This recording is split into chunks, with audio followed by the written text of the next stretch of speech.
capítulo de número 22, versículo 15. Mateus capítulo 22, versículo 15, diz-nos a palavra do Senhor. Então, retirando-se os fariseus, consultaram entre si como surpreenderia em alguma palavra. E enviaram-lhe discípulos, juntamente com os herodianos, para dizer-lhe: Mestre, sabemos que és verdadeiro e que ensina o caminho de Deus, de acordo com a verdade, sem te importares com quem quer que seja, porque não olha a aparência dos homens. Dize-nos, pois, que te parece? É lícito pagar tributo a César ou não? Jesus, porém, conhecendo-lhes a malícia, respondeu: Por que me experimentais, hipócritas? Mostrai-me a moeda do tributo. Trouxeram-lhe um denário. E ele lhes perguntou: De quem é esta efígie e inscrição? Responderam: de César. Então lhe disse: Dai, pois, a César o que é de César, e a Deus o que é de Deus. Ouvindo isto, se admiraram e, deixando-o, foram-se. Amém? Podeis sentar, meus irmãos. Eu gosto de Jesus, viu? Eu amo ao Senhor Jesus. E o cristão, ele é seguidor de Cristo. E como seguidor de Cristo, nós temos a responsabilidade de imitá-lo. Não é fácil, mas não devemos desistir por não ser fácil. Devemos prosseguir a nossa jornada. Hoje o nosso assunto é o cristão e o seu dever para com a pátria. Os judeus, eles têm um carinho tão grande por aquele quinhãozinho de terra que Deus deu a eles, que eles cuidam como se fosse a sua própria casa. É impressionante o amor que eles têm. Isso fica clarividente nos salmos, em que as orações de alguns salmos era para o bem-estar de sua terra, até mesmo a sua cidade. E o Salmo de número 128 tem até uma bênção para aqueles que oram em favor de Jerusalém. Agora, meus irmãos, nós como cristãos, por mais que nós fomos perdoados, lavados, comprados, redimidos pelo sangue de Cristo, nós ainda temos o papel de cidadania. Na oração do Pai Nosso, Jesus foi claro e categórico quando ele disse: Não os rogo que os tires do mundo, mas que o livre do mal. Nós somos pessoas que estamos inseridos na sociedade. Aliás, tudo aquilo de bom que acontece na sociedade afeta-nos. E tudo aquilo de mal que venha a acontecer na sociedade também afeta-nos. Por exemplo, subiu o combustível. Afeta-nos ou não afeta? Claro que afeta.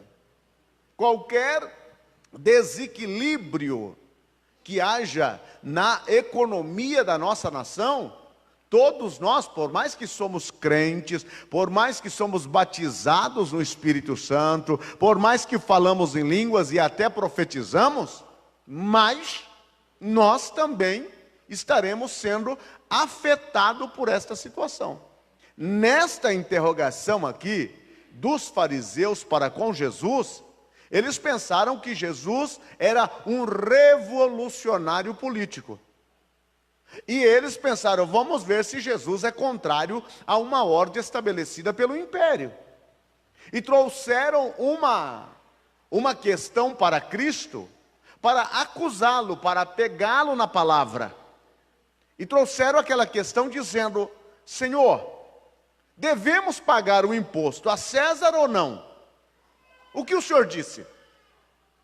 Então eles esperavam que Jesus simplesmente dissesse que ele era contra o sistema estabelecido. E assim, eles tinham como acusá-lo de um revolucionário, de uma pessoa que não aceitava as ordens de uma autoridade estabelecida, que não estava disposto a cumprir com as suas responsabilidades civis no lugar onde ele estava inserido. E Jesus então, vendo a malícia, entendendo a malícia, porque Jesus é o Filho de Deus, e a Bíblia por muitas vezes disse que ele conhece o pensamento daqueles que se rodeavam a ele, e Jesus, conhecendo a malícia, disse: me traga uma moeda.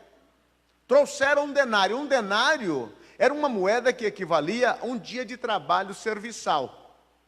E trouxeram aquela moeda. E naquela moeda estava cunhado cara e coroa. Na cara havia a esfinge do César e na coroa havia o valor.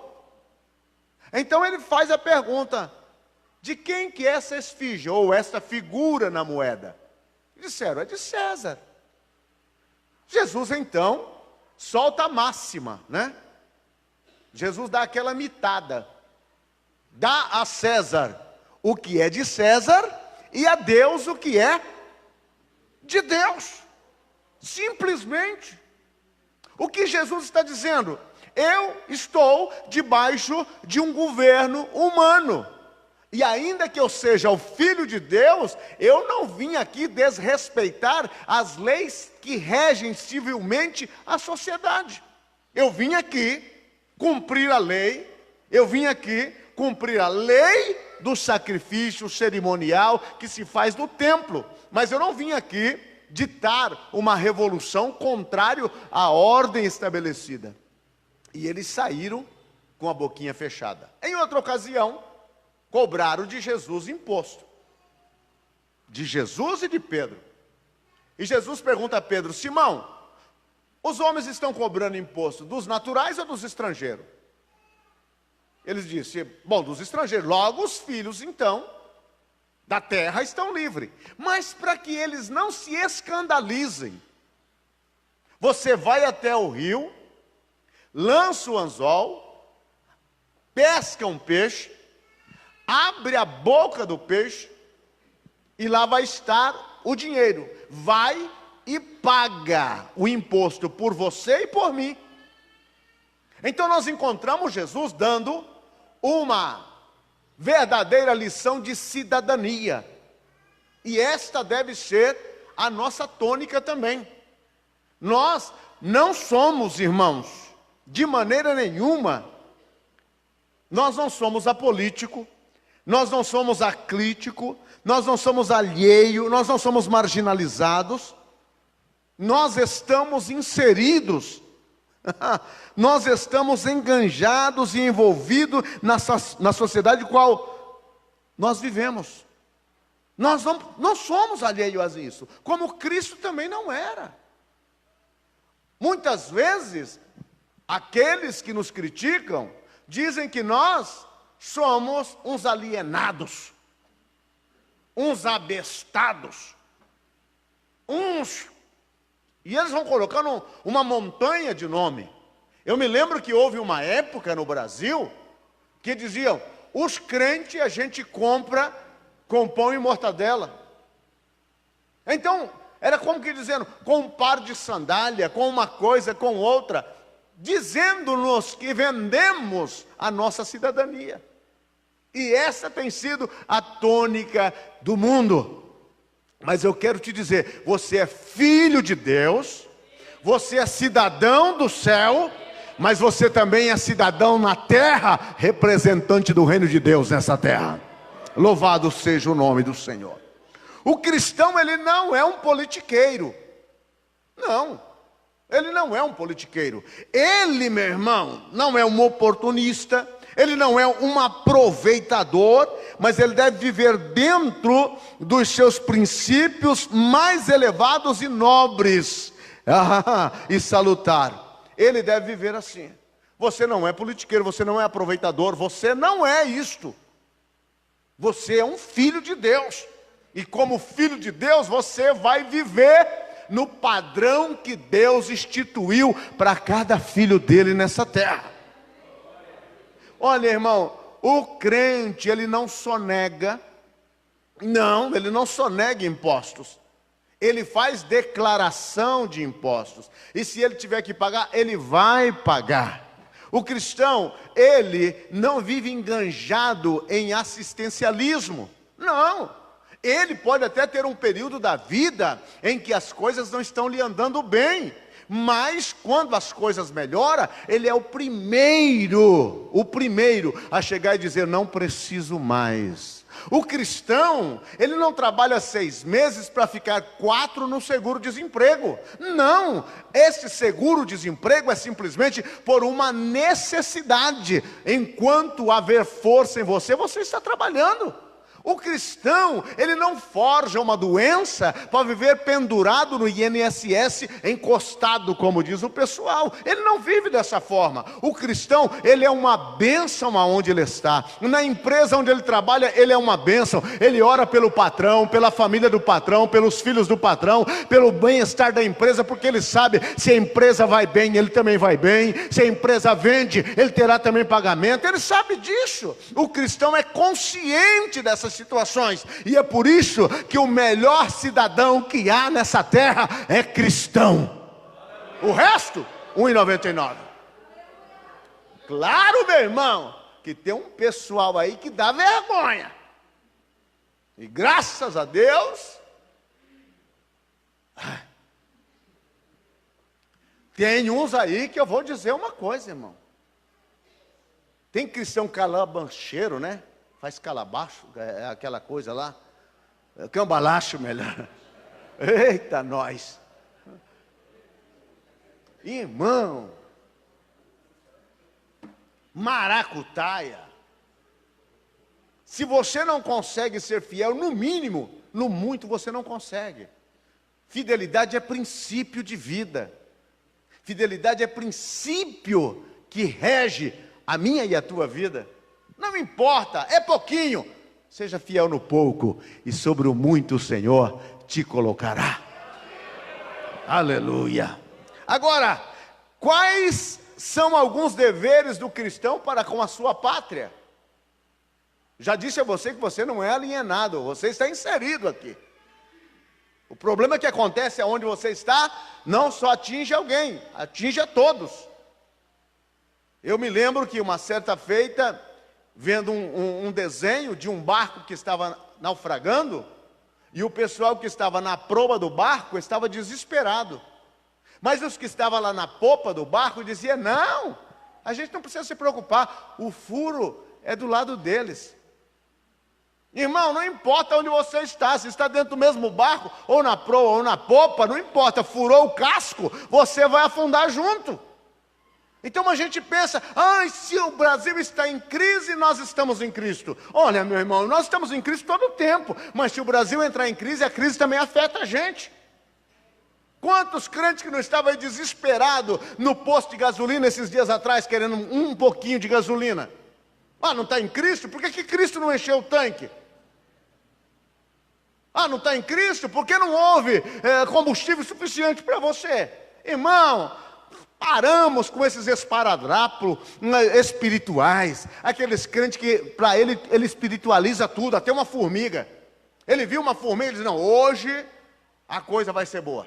Paramos com essa coisa, irmão. O crente é um ser racional. A fé dele está acima de qualquer suspeita. Ele entende pela Bíblia. Ele tem a mente de Cristo. Ele sabe dos problemas. Ele conhece os problemas. Ele não é alienado. Ele não é um louco. Ele é um filho de Deus, cheio do Espírito Santo. Fala línguas também, mas trabalha também. Profetiza, mas paga também as suas contas. Ele tem que pagar aluguel, ele tem que pagar água, luz, telefone, ele tem que pagar, meu irmão. Essa é a vida. E quando vai terminar isso? O dia que a trombeta soar. Mas enquanto a trombeta não soa, eu e você temos essa responsabilidade. Quais são eles? Respeito, O cristão prima pela ordem, progresso e bem-estar da comunidade. Ele respeita. Há uma falta de respeito tão grande instalada na sociedade que é assustador. É assustador. Os professores já têm medo de dar aula, porque nas salas de aula, alunos já não têm mais respeito para com os professores.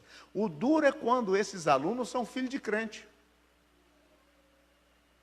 Quantas vezes mãe e pai são chamados lá, e filhos de crente são chamados lá, ó, o seu anjinho, ninguém suporta ele aqui. Filhos de crente não tem respeito. Sabe aonde começa o respeito? Se você é crente e você estacionou o seu carro na vaga de um idoso, você está desrespeitando. Se você entrou num coletivo e sentou num banco que está reservado para um deficiente, você agiu com desrespeito. Respeito é aquele amor expressado em validar ou valorizar a pessoa a quem foi destinado aquilo. Mas nós somos daquela natureza de levar vantagem. Queremos levar vantagem em tudo. Cortamos uma fila de banco. Se tem um engarrafamento, a gente corta pelo estacionamento. E ainda dizemos, glória a Deus. É Deus na causa. Aonde está o respeito? E ainda quando a polícia ou o policial rodoviário para, ele já tirou a nota de 50. Para comprar o policial. Você já imaginou um negócio desse? E crente, que diz que vai para o Seol, que dá glória a Deus e aleluia. Pode ser que você está dirigindo e de repente, por um lapso de descuido, você passou um semáforo vermelho. Isso acontece, mas isso não pode ser a prática minha nem sua. Respeito, como diz alguém, respeito é bom e eu gosto. Uma das características dos cristãos é o respeito dedicado às autoridades constituídas. A pessoa pode ser o que for, irmão, mas se ela foi constituída uma autoridade, a responsabilidade tua e minha como crente é orar por ela. A Bíblia diz, orai por aqueles que estão em posição de eminência, para que tenhais vidas sossegadas, quietas e tranquilas. Devemos essa responsabilidade. Sabemos da situação, mas eu sou um cristão, e eu tenho que respeitar. Está lá, a pessoa foi constituída, e eu tenho que respeitar, porque leva sobre ela o selo divino, porque a Bíblia disse, todas as autoridades foram constituídas por Deus. Acabou. E eu preciso devotar esse respeito. Uma das coisas terríveis que foi eliminado pelo Ministério da Educação foi moral e cívica. Eliminou essa matéria, moral e cívica, que era uma matéria que nos ensinava muitas coisas extraordinárias para colocar no bem viver, mas acharam que não servia, e eliminaram essa matéria. E hoje, nós não temos respeito nem com os símbolos nacionais. Bandeira? Bandeira. A gente taca fogo nela e acabou. A gente não perdeu mais esse respeito. As autoridades são constituídas, e eu e você devemos orar por elas. Goste você ou não goste, é um mandamento. Eu vou orar é para que ele morra. Pode continuar orando, porque ele só vai morrer o dia que Deus quiser. Agora, quando eu devo desrespeitar uma autoridade? quando ela quer estabelecer leis que afligem a minha fé. Aí é como Pedro, quando pegaram ele e João, e deram uma sova neles, disseram: olha, vocês não falem mais do nome de Jesus. Eles disseram: vocês julguem aí, se devemos obedecer a Deus ou a vocês. Quando afronta a tua fé, quando quer quebrar os teus princípios, quando quer jogar na lama os teus princípios, aí, meu irmão, o leão de Judá que está dentro de você, faz rosnar a tua voz, para mostrar que o caminho de Deus é melhor. É melhor. E não vai. No demais, somos responsáveis. No demais, devemos ser respeitosos para com essas autoridades. Você tem esta obrigação, e eu também, como cidadão e como cidadão brasileiro. Temos essa responsabilidade. Aí você diz: ah, mas eu vou embora para o céu mesmo, né? Você está que nem o irmão Lázaro. Ainda bem que eu vou morar no céu. Irmão, vai demorar para Jesus voltar. Falei com ele hoje de manhã, ele disse: ih! Você se lembra aquele relógio do Apocalipse?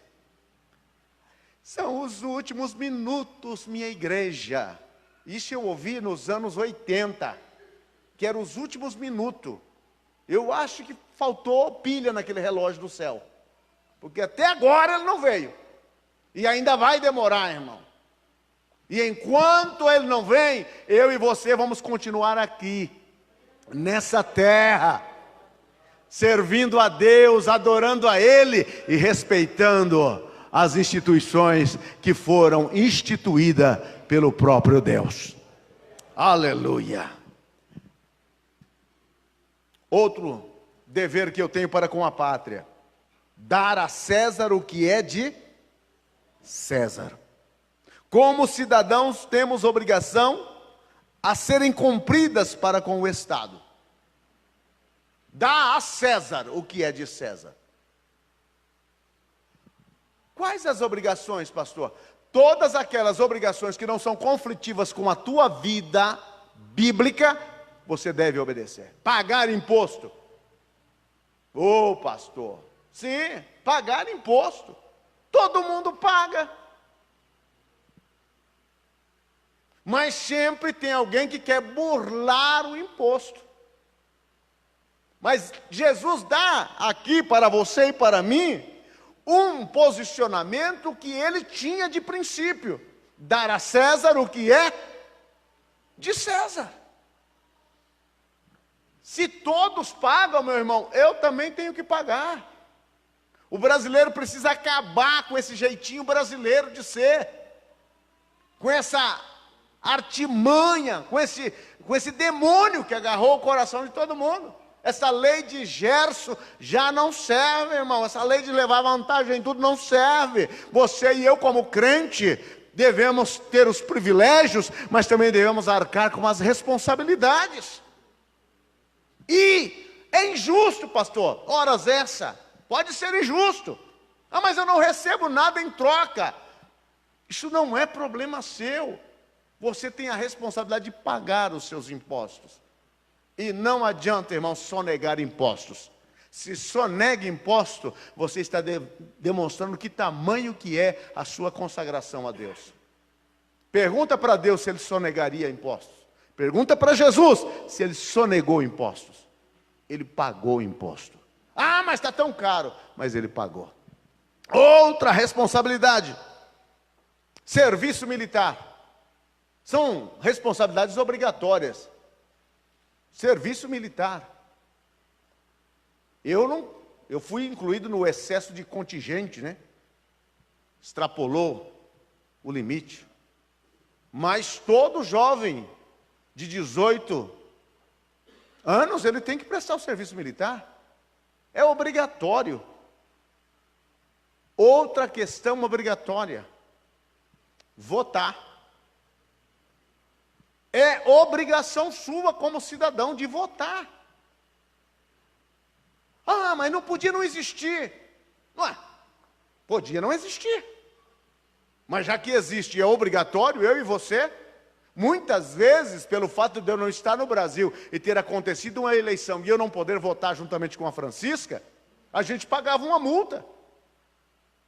Por que pagava uma multa? Porque a gente tentava renovar o passaporte e não conseguia.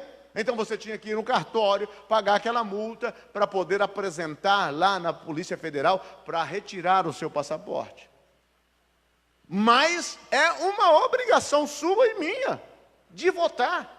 Ah, mas nenhum candidato dos que foram apresentados me chama a atenção. Teve uma irmã esses dias que falou para mim, pastor, mas se nem um dos candidatos não chama a atenção, eu falei, minha irmã, elege o pior ou elege o melhor? Ela ficou olhando para mim, como assim? Se for para você escolher entre pneumonia e AIDS, qual que você quer? Ela disse, a pneumonia, então. Se está todo mundo ruim, dos ruins, escolhe aí a doença menos pior. O crente, irmão, é uma bênção. Diga, eu sou uma bênção. Irmão, você tem o Espírito Santo. Você pode orar a Deus. Você pode pedir orientação divina. E tenha certeza, Deus fala. Deus orienta. Deus faz, porque Ele é Deus, meu irmão. Ele é Deus. E Ele sabe o que é melhor. Ele sabe o que é melhor. Ah, mas e se não ganhar, pastor? Meu filho, questão de voto é de consciência, é de princípio, é de caráter. Você é que está demonstrando quem é você. E quando você faz isso, você analisou o contexto, você analisou a situação, e você, dentro de todo o contexto, você procurou o que é melhor, não só para você, mas para toda uma nação. Então, meu irmão, busque a Deus. Quantos irmãos chegam aqui, pastor, em quem votar? Ore a Deus, meu irmão. O voto, ele é obrigatório e ele é secreto. Acabou. Ore a Deus. E aquele que Deus se dirigir, vai dar o seu voto. Você não precisa estar brigando com ninguém. Você não precisa estar xingando ninguém. Você não precisa estar falando coisas asneiras com ninguém. Porque no dia que descrutinarem as urnas, aí vai saber quem foi que votou. Eu vejo nas redes sociais aí, nesses dias agora, crente, numa briga, irmão. Mas numa briga, que eu fico olhando e falo, mas são crente da onde? Crente não briga, irmão. Crente não briga. Crente ora. Crente busca a presença de Deus. Crente busca a direção de Deus. E aí ele vai lá e deposita aquilo que Deus lhe direcionou. E quando aparece alguém tentando comprar o teu voto, ah, pastor, isso não existe mais. Existe sim. Há algumas pessoas que muitas vezes querem comprar o seu voto. Se você vender o voto, meu irmão, você vende até a mãe. Quem vende o voto, vende a mãe. Porque você vendendo o voto, você vendeu a sua dignidade. Você vendeu a sua cidadania, você perdeu o seu elo, você entristeceu o próprio Deus. Aí você reclama de Judas. Ah, mas Judas vendeu Jesus, então, vendeu o voto, vendeu o próprio Cristo. Se for necessário, alguns até vende. Mas o cristão verdadeiro, ele tem compromisso com a sua consciência.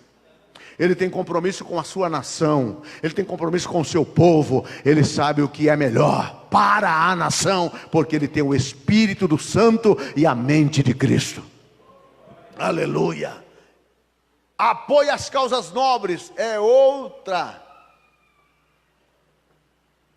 outro dever que eu tenho para com a nação. Apoiar as causas nobres e humanitárias. Há muita necessidade na nossa sociedade. Muita necessidade. E uma das coisas que me dói o coração, irmão, é um jogo de futebol que chega a arrecadar quase que R$1 milhão. Quase que R$1 milhão. Em contrapartida, os hospitais não têm leito nem para receber os enfermos. Eu fico olhando para a nossa nação, no contexto geral, Aonde o que tem mais progresso nessa nação é fabricantes de cerveja. Enquanto nós reclamamos, porque nós não temos transporte, nós não temos saúde, nós não temos segurança. Porque nós estamos mais preocupados com esse tipo de coisa. Como já dizia Cícero, o homem quer pão e circo. É isso aí que os homens querem. Mas o crente não é assim, meu irmão. O crente, ele sabe realmente aonde depositar a sua ajuda. Causas nobres, causas humanitárias. Meu irmão, Deus tem te abençoado, amém? E, meu irmão, depois que você entregou aquilo que é de Deus, no lugar onde você congrega, você é livre para você entregar uma oferta aonde você quiser. Aonde você quiser, o dinheiro é seu. A maioria dos pastores ficam tristes com isso. Ih, está dando lá não sei aonde, podia dar aqui. Mas se você cumpriu com a sua responsabilidade e obrigações aqui, o dinheiro é seu. Se você quiser dar uma oferta para alguém que está necessitado lá no Nordeste, o dinheiro é seu. Se você quer dar uma oferta para alguém que está necessitado lá no Sul, o dinheiro é seu. Só analisa se a causa é nobre. Cuidado com esses sites de internet que pedem dinheiro e que não faz nada. E com esses pregadores também que aparecem por aí, dizendo que tem missionário em tanto lugar e não tem um missionário. O missionário dele é ele, a mulher e os 2 filhos. Cuidado com essa gente, analisa, vai a fundo, porque o seu dinheiro foi suado, foi com trabalho, foi com dedicação, e você não deve jogar as pérolas para os porcos, dê realmente para aqueles que necessitam. Agora, o crente não analisa nada, irmão, não faz uma análise, não faz uma investigação, e ele sai entregando aquilo que ele conseguiu com tanto suor. Oh, meu irmão, há muitas causas nobres que você deve apoiar. Há muitas causas nobres que você deve apoiar. Há muitas causas nobres. Há muitas necessidades na nossa sociedade. O cristão é um aliado eficiente. Rockefeller, o americano, ele viveu a vida para ganhar dinheiro. E no final da vida, ele viveu o restante dos dias para investir o dinheiro que ele ganhou. E ele fez universidades para muitos estados nos Estados Unidos. Quantas pessoas que ganharam dinheiro como nunca e empregaram esse dinheiro em causas nobres, dignas, para o bem-estar da sociedade.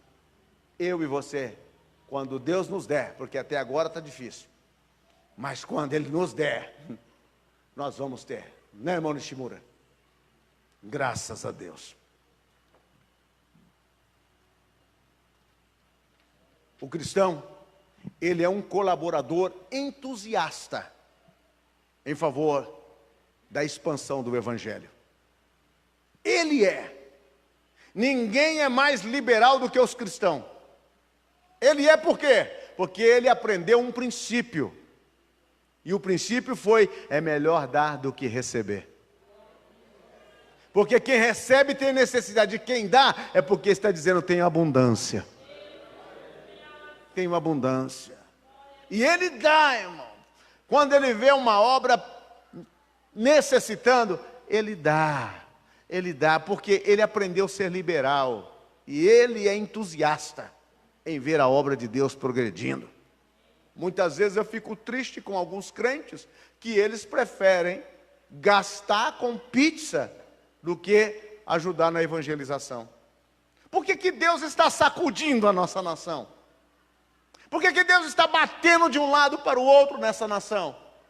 Simplesmente porque os crentes tornaram-se egoístas, se preocupam única e exclusivamente com eles, somente com eles.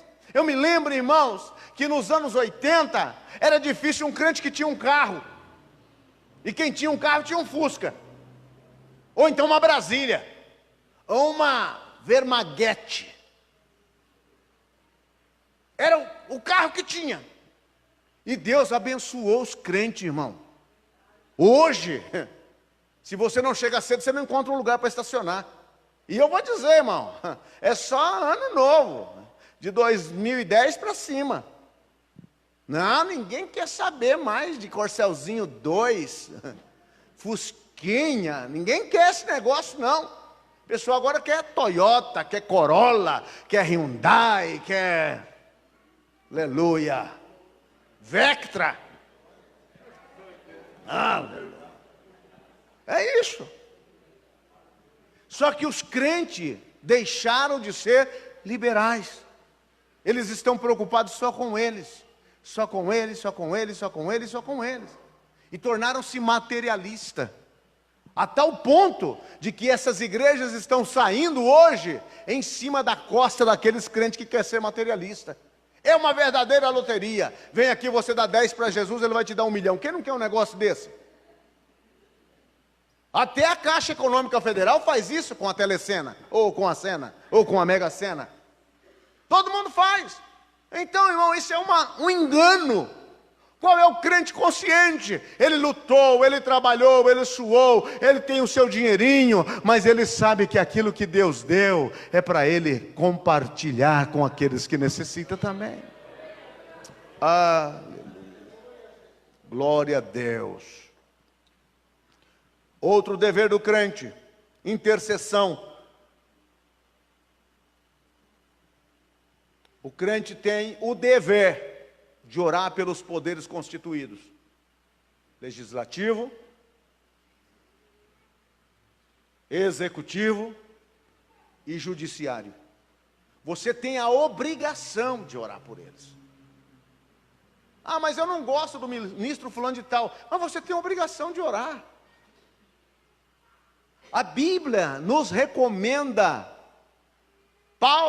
definitivamente, para que eu e você venhamos orar pelas autoridades constituídas.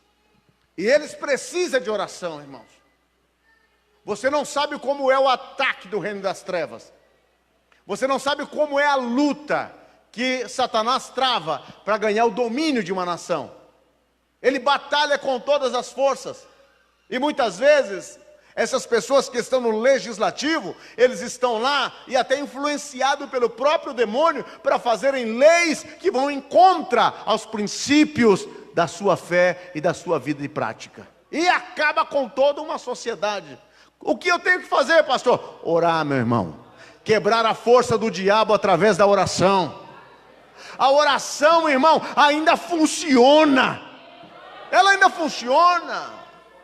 Como dizia a rainha da Inglaterra, eu não tenho medo dos mísseis lá da União Soviética, mas eu tenho pavor de um crente de joelho. Então quando você ora, as coisas mudam. Eu não canso de dizer, veio uma lei para ser aprovada na Bolívia, em que as igrejas estariam proibidas de evangelizar. O que fizeram os crentes? Os pastores, os crentes, foram tudo para uma praça. E lá na praça dobraram o joelho, choraram aos pés do Senhor. E veio a revogação. O presidente disse, não vou assinar esta lei. Eles ganharam a questão, porque a oração chegou no trono da graça. Meu irmão, você tem poder na tua vida. E esse poder chama oração. Ora que melhora. Aleluia. Por quem mais eu tenho que orar, pastor? Eu tenho que orar pela reforma agrária. Eu tenho que orar por Constituição. Eu tenho que orar, irmão, pelo Código Penal.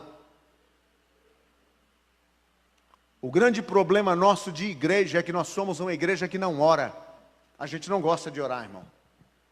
Porque orar é um sacrifício. Você gosta de cantar, você gosta de pregar, você gosta de andar, você gosta de correr, mas de orar? Eu não vou nem perguntar se você orou hoje. Mas já dizia alguém que muita oração, muito poder. Pouca oração, pouco poder. Nenhuma oração, nenhum poder. Eu não sei qual é o nível que nós estamos, mas eu tenho notado de uma forma geral que estão assassinando a oração. Por exemplo, hoje é culto de oração. 10 ajoelha, 50 fica sentado e conversando. Um diz para o outro: olha, eu estou vendendo Avon. O outro: não, eu estou Natura. Não, o que é isso? Tem culto, irmão, que a gente não sabe se estamos numa igreja ou se estamos num mercado de peixe. É um converser, uma coisa sem pé, sem cabeça. E eu fiquei triste com o pastor, contando que ele chegou numa igreja, dobrou o joelho, orou 15 minutos, e o pastor da igreja continuou orando, e ele disse que já não tinha mais o que orar depois de 15 minutos. E ele é pastor. Então você pode notar onde é que vai chegar esse ministério. Aonde ele vai chegar como pastor? Meu irmão, ainda hoje a oração deve ocupar um lugar primordial na vida tua e na minha. E eu não estou aqui ditando regra, dizendo a você que eu sou um homem que ore muito. Não. Olha, irmão, a minha oração é feijão com arroz. De vez em quando tem um bife, quando a coisa aperta. Assim é a vida. Agora, nós não podemos abandonar o costume da oração. Não podemos. Orar. Você quer uma nação melhor? Ore. Deus quebra as cadeias, as correntes. Irmãos, em batalha espiritual, se você puder comprar um livro aí sobre batalha espiritual, você vai ver que há demônios que mantêm nações inteiras aprisionadas. E esses demônios só são vencidos através da oração intercessória. Há demônios mantendo famílias inteiras, governos inteiros, mentes maquiavélicas destruídas para acabar com todo aquilo que é legalidade. Mas a oração ainda funciona.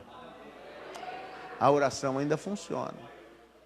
Alguém disse certa feita: a União Socialista Soviética vai acabar com a igreja. Quem foi que acabou? Quem foi que acabou? Meu querido irmão, havia as igrejas subterrâneas, escondidas, mas eles reuniam lá para orar. E orar. O que fez Deus? Deus desbaratou, meu irmão, tudo aquilo que estava orquestrado. Até a muralha de Berlim caiu. E o dia que ela caiu, o povo de Deus deu glória a Deus. Por quê? Porque venceu pela oração. Muitos crentes morreram. O Império Romano disse: vamos acabar com os cristãos, vamos jogar eles na arena, vamos aniquilar, vamos acabar com eles. Quem foi que acabou? Aonde está Nero? Aonde está Júlio César? Eu não sei onde eles estão, mas a igreja continua caminhando pelo poder da oração. Ainda funciona. A nossa pátria precisa muito de oração. A nossa pátria precisa ser banhada pela oração. Os crentes precisam aprender a chorar em oração pela nação. Repreender todo tipo de espírito maligno que infesta os ares desta nação. Quebrar todas as cadeias e estruturas e fazer com que o evangelho chegue no lugar aonde Deus há determinado. Aleluia. Qual é a outra responsabilidade que eu tenho? Olha, irmão, somente o cristão tem acesso a Deus. É um privilégio. Somente o cristão tem acesso a Deus. Acabou. Os governos que não são cristãos, que não têm Cristo no coração, eles não têm acesso ao trono da graça. Mas você tem. Pode ser que o seu nome nem estampa em um periódico. Mas nos céus você é conhecido através da oração. Você é conhecido, a tua voz é conhecida, o teu gemer é conhecido, o teu clamor é conhecido, a tua intercessão é conhecida, porque lá você tem acesso aberto. Quando você fala nessa terra, Deus disse: estou ouvindo. A grande questão nossa é que nós oramos hoje e queremos a resposta amanhã. E não é assim, irmãos. A Bíblia diz: orai sem cessar. Continuamente na prática da oração. Outra responsabilidade sua como cidadão dessa nação: denunciar qualquer atitude contrária ao Evangelho. É uma responsabilidade sua. Denunciar, meu irmão. Se é contra o Evangelho, você tem que denunciar. Você, meu querido irmão, não existe o aparecido e a Bíblia. Não. Eu e ela somos um só. A minha fé é essa. Eu não tenho uma outra fé. Eu não tenho um outro princípio. O meu princípio é esse. Acabou. E aquilo que for contrário a esse princípio é contrário a mim. E eu vou denunciar. Acabou, meu irmão. E não adianta. Muitos que estavam na corte, eles denunciaram.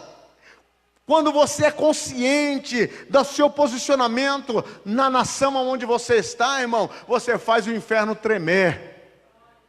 Por que que os judeus não acabaram de vez na Babilônia? Porque havia um Daniel. Um Daniel que não somente orava 3 vezes ao dia, mas também denunciava. Porque em tempos de dificuldade, Deus sempre levantou alguém para denunciar. Jeremias, leia o livro e você vai ver. Isaías, leia o livro e você vai ver. Os profetas, até profetas anônimos, levantaram uma voz e denunciaram a situação em que encontrava a nação. Lembra de Amós? Quiseram proibir ele, quiseram mandar ele para longe. Disseram para ele, vai para outro lugar, para a sua terra, como o teu pão, e profetiza lá. Ele disse, eu não era profeta, e nem filho de profeta, mas o Senhor me chamou, e se Ele me chamou, eu estou aqui para denunciar. O que foi que fez Miqueias? Miqueias disse, eu estou cheio da virtude, para denunciar a Israel o seu pecado. Essa é a realidade das questões.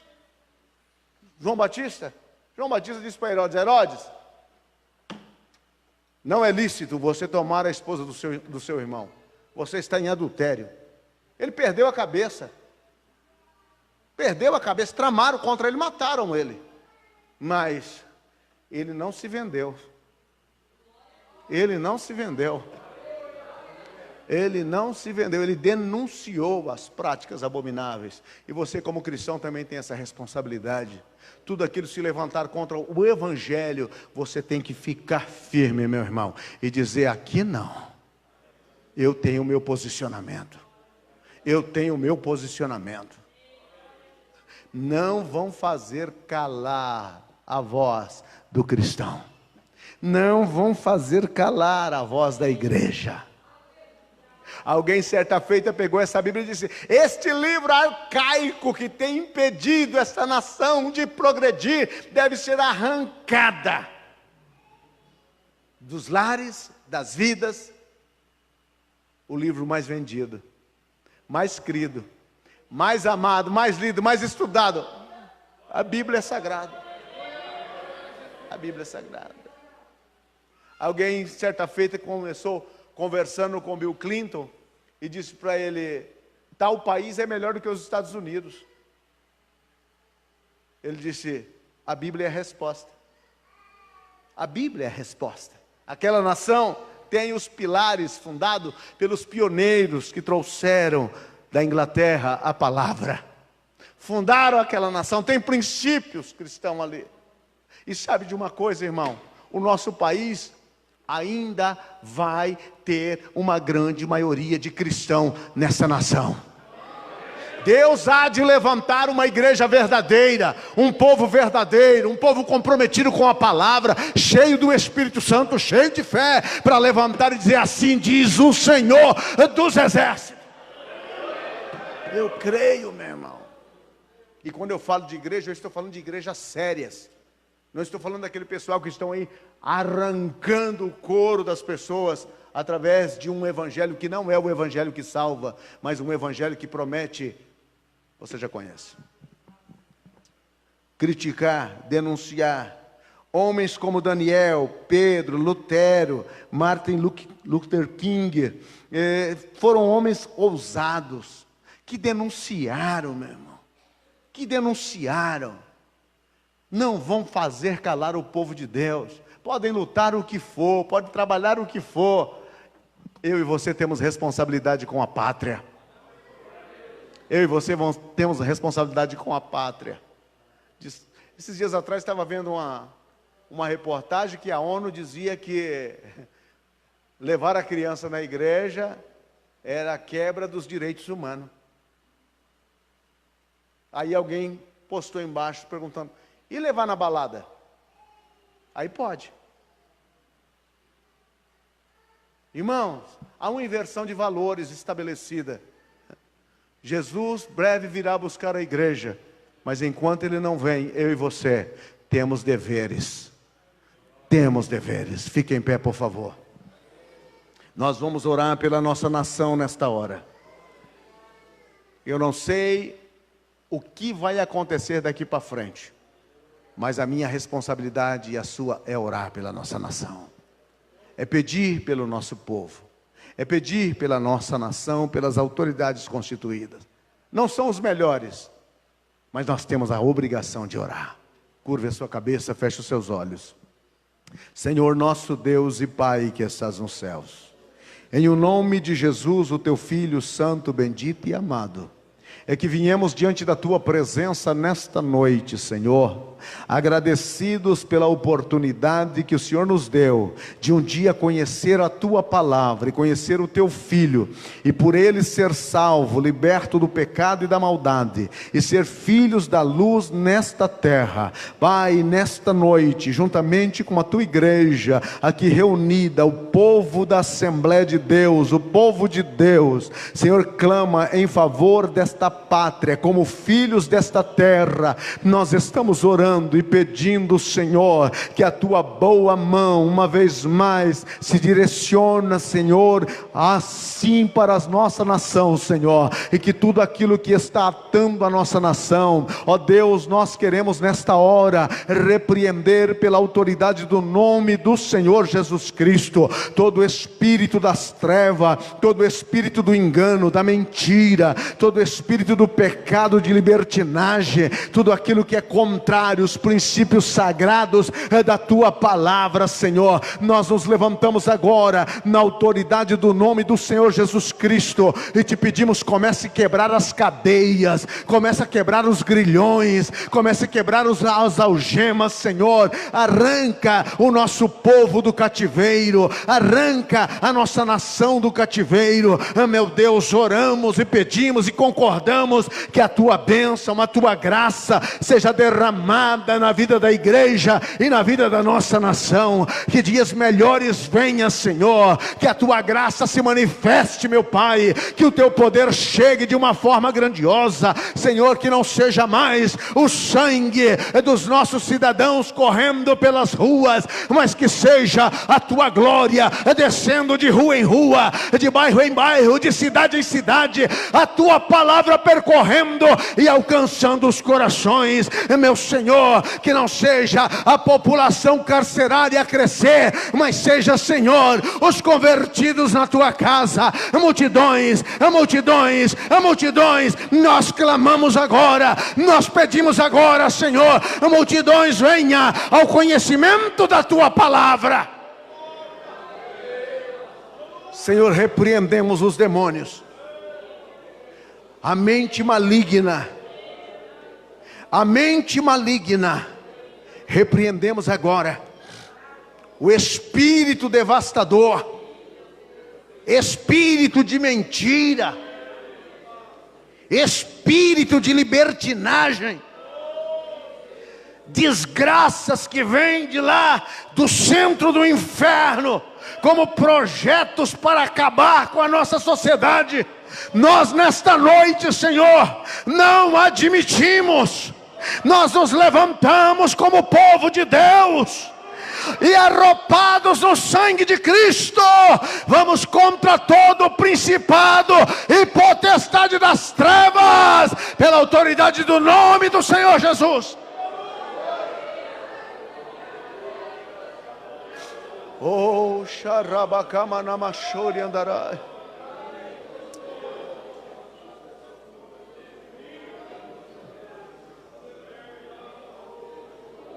Deus, nesta noite, com o teu povo reunido aqui, Eu quero pedir a Ti, por essas eleições que estão se avizinhando, Senhor, orienta o Teu povo,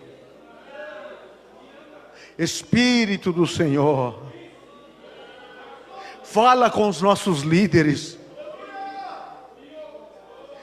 fala com os nossos líderes, Senhor, fala com a liderança forte da igreja, sacode a nossa nação, Senhor, sacode a nossa nação para um despertamento, um avivamento de quebrar, Senhor, todo tipo de comodismo em nossas vidas. Dirige ao Senhor os destinos de nossa nação. Meu Deus, não admitimos qualquer interferência do mundo das trevas.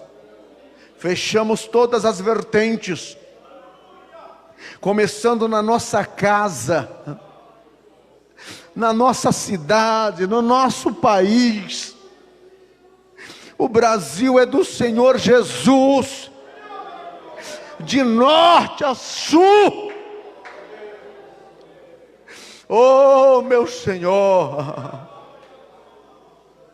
oh, meu Senhor, traga alegria ao Teu povo, traga felicidade à nossa nação, faz-nos entender a nossa responsabilidade. Senhor, por favor, desperte a Tua igreja, Senhor. Sacode a Tua igreja neste país, Senhor. Oh, meu Deus, tem misericórdia.